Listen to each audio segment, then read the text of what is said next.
ஒரு ஜாதகத்தில் அரசியல் சார்ந்த நிகழ்வுகள் ஒருத்தங்களுக்கு சாதகமாக அமையணும் அப்படின்னா அரசியலுக்கான பாவகம் நல்லா இருக்கணும், அரசியலுக்கான கிரகம் நல்லா இருக்கணும்.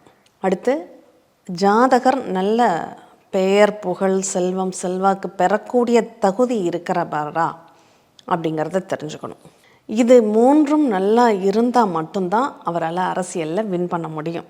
100% இருக்கணுங்க. அப்போ தான் அவங்களுக்கு உத்தரவாதம் நாங்கள் கொடுப்போம்.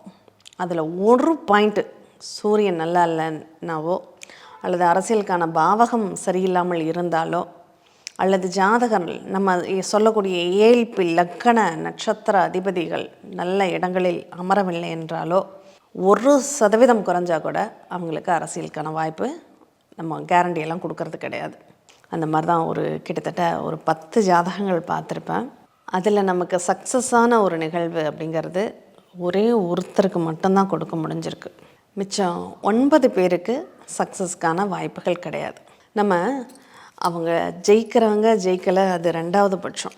பட் நம்ம சொல்லக்கூடிய வார்த்தைகளை நம்பி பணம் செலவு பண்ணுறாங்க இல்லையா, நீங்கள் நில்லுங்க கண்டிப்பாக நீங்கள் ஜெயிப்பீங்க அப்படின்னா அவங்க எத்தனை லட்சங்கள் கோடிகள் செலவு பண்ண வேண்டியது இருக்கும்.